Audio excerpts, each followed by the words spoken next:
Pada mata kuliah matriks dan ruang vektor, materi yang akan dibahas yakni matriks dan operasinya. Adapun subpokok bahasanya akan dibahas yaitu sebagai berikut: matriks dan jenisnya, operasi baris elementer, dan matriks inverse atau disebut balikan. Matriks merupakan angka yang disusun dalam bentuk baris dan kolom.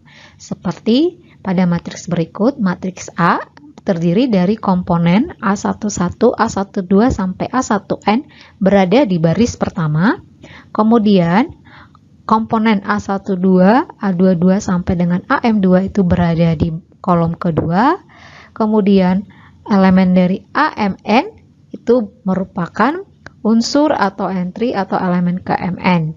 MN itu merupakan jumlah baris dan N merupakan jumlah kolom.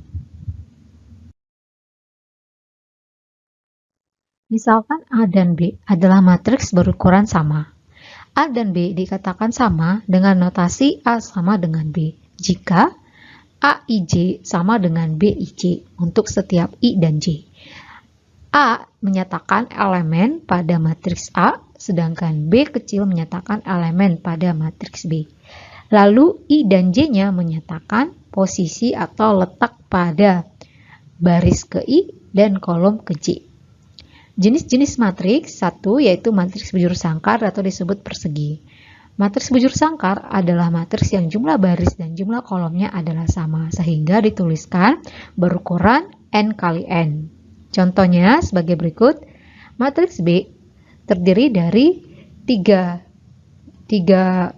baris dan 3 kolom, sehingga berordo 3 kali 3, di mana elemen dari berikut itu adalah unsur diagonalnya. Matriks segitiga. Ada dua jenis matriks segitiga, yaitu matriks segitiga atas dan segitiga bawah. Matriks segitiga atas merupakan matriks yang semua unsur di bawah unsur diagonal pada kolom yang bersesuaian adalah 0. Contohnya matriks E ini berukuran 3 kali 3. Terlihat unsur di bawah diagonal utamanya itu adalah 0. Lalu matriks segitiga bawah merupakan matriks yang semua unsur di atas unsur diagonal pada kolom yang bersesuaian adalah 0. Contohnya matriks F berukuran 3 kali 3, di mana unsur yang di atas unsur diagonal itu adalah 0. Matriks diagonal merupakan matriks bujur sangkar di mana setiap unsur yang bukan merupakan unsur diagonal adalah 0. Contohnya matriks D berukuran 3 kali 3, di mana unsur diagonalnya bukan 0, sedangkan di luar dari unsur diagonalnya itu adalah 0. Lalu matriks satuan atau disebut identitas merupakan matriks diagonal di mana setiap unsur diagonalnya adalah 1. Contohnya matriks I di mana unsur diagonalnya itu adalah 1, sedangkan di luar dari unsur diagonalnya itu adalah 0.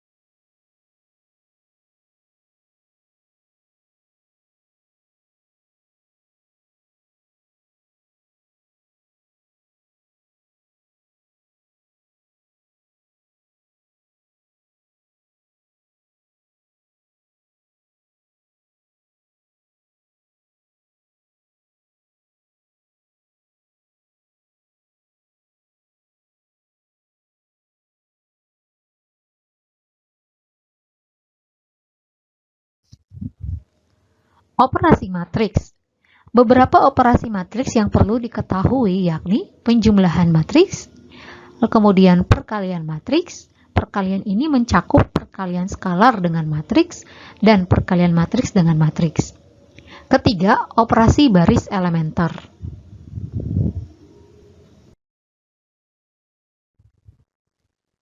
Penjumlahan matriks Penjumlahan dua buah matriks dapat dilakukan apabila dua matriks tersebut berordo sama sehingga dapat dijumlahkan.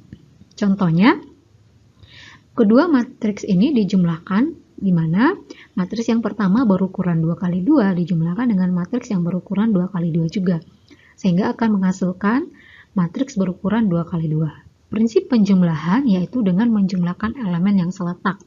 Misalnya, baris 1 kolom 1 dijumlahkan dengan baris 1 kolom 1 di matriks yang kedua akan menghasilkan matriks A tambah E. Kemudian, baris 1 kolom 2 dijumlahkan dengan baris 1 kolom 2 maka akan menghasilkan B tambah F.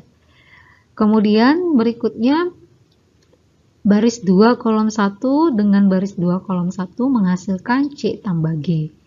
Selanjutnya, baris 2 kolom 2 dengan baris 2 kolom 2 menghasilkan D tambah H. Demikian juga selanjutnya, ini contohnya ya. Dua buah matriks dijumlahkan sehingga akan menghasilkan 1 tambah 5 hasilnya 6, lalu 2 tambah 6 8, 3 tambah 7 sama dengan 10, lalu 4 tambah 8 sama dengan 12. Operasi yang kedua yaitu perkalian matriks. Yang pertama, perkalian skalar dengan matriks. Contohnya, skalar K dikalikan dengan matriks berukuran 2 kali 2, maka dengan mengalikan skalarnya ke setiap elemen pada matriks tersebut akan diperoleh hasilnya seperti ini. Yang kedua, perkalian matriks dengan matriks. Perkalian matriks dengan matriks ini memiliki syarat, yaitu misalkan A berordo P kali Q dan B berordo M kali N. Jadi ordo ini merupakan ukuran dari matriksnya. Syaratnya A dikalikan dengan B haruslah Q-nya sama dengan M, sehingga nanti hasil perkalian A kali B akan berukuran P kali N. Lalu, jika matriks B dikalikan dengan matriks A, haruslah N sama dengan P, sehingga nanti hasil perkalian B kali A berordo M kali Q. Contohnya, diketahui matriks A berordo 2 kali 3, kemudian matriks B berordo 3 kali 2. Maka hasil perkalian matriks A dan B sebelumnya adalah A kali B, A-nya berukuran 2 kali 3, B-nya berukuran 3 kali 2, maka di sini diketahui diperoleh 3 sama dengan 3 ya, jumlah kolom matriks A sama dengan jumlah baris pada matriks B, sehingga karena sama maka hasil perkaliannya nanti merupakan matriks 2 kali 2. Kemudian prinsip mengalikan yakni dengan mengalikan elemen pada baris 1 dengan kolom 1, sehingga diperoleh A dikalikan dengan P, AP tambah B dikalikan dengan Q, maka BP, lalu C dikalikan dengan R, maka hasilnya CR. Demikian juga nanti seterusnya, baris 1 kolom 2 ini diperoleh dari perkalian dari baris 1 pada matriks A dengan kolom 2 pada matriks B. Misalkan A, B, dan C adalah matriks berukuran sama dan alfa, beta merupakan unsur bilangan real. Maka operasi matriks memenuhi sifat sebagai berikut. Yang pertama sifat komutatif ya, A tambah B sama dengan B tambah A. Lalu yang kedua adalah A tambah B tambah C sama dengan A tambah B ditambahkan dengan C. Jadi lebih dahulu dikerjakan yang di dalam kurung ya, pasti hasilnya akan sama. Kemudian yang ketiga, real atau skalar dari alfa dikalikan dengan penjumlahan matriks A tambah B, maka skalarnya ini dikalikan ke masing-masing matriksnya lalu dijumlahkan. Kemudian yang keempat, penjumlahan bilangan real atau skalar alfa tambah beta dikalikan dengan suatu matriks, maka ini boleh dikalikan masing-masing skalar tersebut ke matriks A.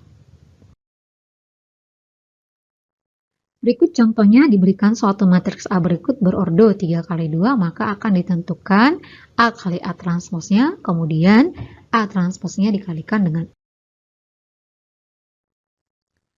penyelesaiannya. Matriks A tadi berukuran 3 kali 2, dilakukan transpos, maka diperoleh A transposnya berukuran 2 kali 3. Maka dikalikan A kali A transpose menghasilkan dengan melakukan prinsip perkalian tadi bahwa dengan mengalihkan elemen pada baris 1 dengan kolom 1, maka akan diperoleh hasilnya 5, lalu baris 1 dengan kolom kedua menghasilkan 4, baris 1 dengan kolom ketiga menghasilkan minus 2. Demikian seterusnya nanti sampai akan diperoleh suatu matriks berukuran 3 kali 3. Sedangkan apabila dikalikan A transpose dikalikan dengan A, yaitu akan menghasilkan matriks 2 kali 2. Dengan melakukan prinsip perkalian tadi, yaitu baris 1 dikalikan dengan kolom 1, maka akan diperoleh 14, lalu baris 1 dengan kolom 2, diperoleh minus 4, lalu kemudian baris kedua dilakukan perkalian dengan kolom pertama menghasilkan minus 4, lalu baris 2 dengan kolom kedua menghasilkan 5.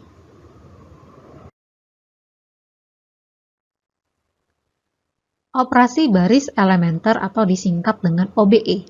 Operasi baris elementer meliputi 1. Pertukaran baris, 2. Perkalian suatu baris dengan konstanta tak 0, 3. Penjumlahan hasil perkalian suatu baris dengan konstanta tak 0, seperti butir 2 dengan baris yang lainnya.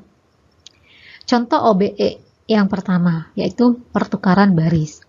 Misalnya matriks A ini berukuran 3 kali 3. Dilakukan pertukaran yaitu baris 1 ditukar ke baris 2, demikian sebaliknya.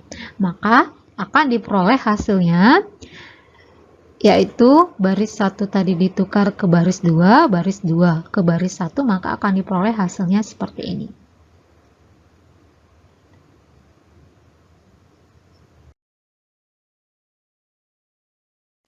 OBE kedua yaitu dengan mengalihkan konstanta tak 0 ke suatu baris pada matriks. Misalnya matriks A dilakukan OBE yaitu 1/4 kali baris 1 dikalikan ke baris 1 sehingga akan diperoleh perubahan pada baris ke-1 karena perkalian dengan bilangan 1/4. Lalu OBE ketiga, misalnya suatu matriks diberikan sebagai berikut. Dilakukan OBE ketiga yaitu dengan melakukan penjumlahan suatu baris yang telah dikalikan dengan suatu bilangan tak 0. Misalnya minus 2B1 tambah B3. Jadi dari sini baris 1 dikalikan dengan minus 2, kemudian dijumlah dengan baris 3. Sehingga yang berubah itu adalah posisi di baris ketiga karena sudah dilakukan operasi penjumlahan ke minus 2 kali baris 1. Sehingga diperoleh hasilnya 0, 1, 1, 5. Jadi ini dia hasil dari operasi OBE ketiga. Beberapa definisi yang perlu diketahui. Misalnya suatu matriks B, baris pertama dan kedua itu dinamakan dengan baris tak 0 karena pada kedua baris tersebut memuat unsur tak 0. Kemudian bilangan pertama pada baris pertama dan bilangan ketiga pada baris kedua dinamakan unsur pertama tak 0 pada baris masing-masing. Lalu bilangan 1 pada baris pertama kolom pertama dinamakan 1 utama. Lalu baris ketiga dinamakan baris 0 karena setiap unsur pada baris ketiga adalah 0. Sifat matriks hasil OBE. Yang pertama, pada baris tak 0 maka unsur tak 0 pertama adalah 1, dinamakan 1 utama. 2. Pada baris yang berurutan, baris yang lebih rendah memuat 1 utama yang lebih ke kanan. 3. Jika ada baris 0 atau baris yang semua unsurnya 0, maka ia diletakkan pada baris paling bawah. 4. Pada kolom yang memuat unsur 1 utama, maka unsur yang lainnya adalah 0. Matriks dinamakan epsilon baris jika dipenuhi sifat 1, 2, dan 3. Namun, matriks dikatakan epsilon baris tereduksi jika dipenuhi semua sifat. Contohnya, tentukan matriks epsilon baris tereduksi dari matriks berikut. Diberikan matriks A berukuran 3 kali 4, sehingga penyelesaiannya dengan melakukan operasi baris elementer yaitu OBE 3, yakni minus 2B1 tambah B3, maka akan yang berubah adalah baris ketiga dengan baris ketiga matriks A dijumlahkan dengan minus 2 kali baris 1 setiap elemennya. Sehingga diperoleh 0, 1, 1, 5. Kemudian ditukar posisi baris kedua menjadi baris ketiga, maka akan seperti ini. Selanjutnya dilakukan OBE juga, yaitu dengan minus 2B2 tambah B3 akan didapat perubahan pada baris ketiga elemennya menjadi 0, 0, min 1, min 3. Selanjutnya, baris ketiga dikalikan dengan negatif 1, maka akan diperoleh hasilnya seperti ini. Nah, untuk memperoleh epsilon baris reduksinya, dilakukan lagi OBE, yaitu minus baris 3 tambah baris 2, di mana yang berubah adalah baris kedua menjadi 0, 1, 0, 2. Kemudian, karena masih belum memenuhi syarat dari matriks epsilon tereduksi, dilakukan lagi OBE, yaitu baris 2 tambah baris 1, maka yang berubah adalah baris 1. Nih. Perhatikan hasil OBE yang telah dilakukan, yaitu diperoleh matriksnya seperti ini. Nah, jika diperhatikan, setiap baris mempunyai satu utama, yaitu 1, 1, 1. Kemudian, tidak setiap kolom memiliki satu utama, karena jumlah baris lebih sedikit dari jumlah kolomnya. Lalu kolom keempat itu tidak mempunyai satu utama. Inverse matriks. Misalkan A adalah matriks bujur sangkar, dan B dinamakan inverse dari A jika dipenuhi A kali B sama dengan I, dan B kali A sama dengan I. Sebaliknya, A juga dinamakan inverse dari B. Sehingga notasi A boleh dituliskan menjadi B inverse.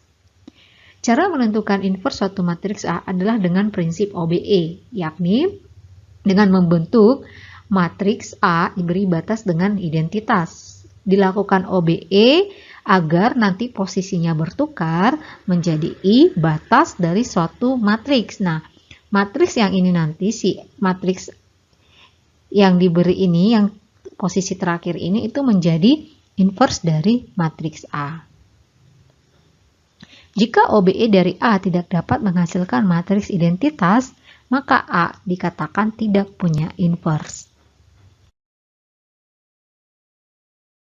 Berikut contohnya, tentukan matriks inverse dari suatu matriks A yang diberikan.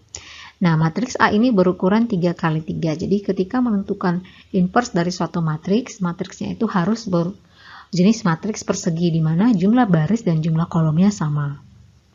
Penyelesaiannya dibentuk matriks A lalu diberi batas identitasnya. Nah, identitasnya juga mengikuti ordo dari matriks A-nya. Karena A-nya 3 kali 3, maka matriks identitasnya juga itu adalah 3 kali 3. Nah, kita akan mengubah tukar posisinya, posisi awalnya A, I menjadi nanti I, kemudian suatu inverse matriks yang merupakan inverse dari A. Dilakukan OBE, yaitu yang pertama baris 1 ditukar posisi ke baris 2, akan diperoleh hasilnya seperti ini. Selanjutnya dilakukan lagi OBE, ya, karena di kiri belum memuat matriks identitas, sehingga dilakukan OBE-nya. Di sini OBE-nya ada 2 kali, maka diperoleh hasilnya seperti ini, ya. Hasilnya baris keduanya berubah, lalu baris ketiganya juga berubah. Nah, matriks yang di kanan itu juga harus mengikuti operasi OBE yang diberikan. Dari hasil yang tadi dikerjakan terakhir, belum memuat matriks identitas di sebelah kirinya, maka dilakukan OBE, yaitu minus B2, diperoleh hasilnya seperti ini, yang berubah adalah elemen pada baris keduanya. Kemudian dilakukan lagi operasi baris elementer atau OBE-nya, Nah, di sini OBE-nya minus B3 tambah B2 sehingga baris kedua juga berubah. Jadi aturan OBE itu yang selalu berubah itu adalah posisi yang kedua nih, operasi yang keduanya. Nah, dilakukan lagi OBE dengan minus B2 tambah B1, maka yang berubah di sini adalah baris pertamanya ya. Karena di sini baris pertama, suku penjumlahan keduanya. Nah, di sini ketika kita lihat ya di sebelah kiri itu sudah memuat matriks identitas sehingga inverse dari matriks A itu adalah matriks yang ada di kanan. Sehingga A inverse-nya ini hasilnya. Perhatikan bahwa matriks A kemudian hasil dari A inverse-nya jika dikalikan A kali A inverse itu akan menghasilkan identitas. Berikut ini beberapa catatan yang harus diperhatikan dalam sifat-sifat matriks inverse. Yang pertama, suatu matriks A diinverskan kemudian diinverskan lagi itu menjadi matriks A. Lalu jika A, B dapat dibalik atau memiliki inverse, maka A kali B inverse itu sama dengan B inverse kali A inverse. Misal K elemen bilangan real, maka K A inverse itu sama dengan 1/K kali A inverse. Keempat, akibat dari yang kedua tadi, maka A pangkat N kemudian diinverskan itu sama dengan A inverse pangkat N.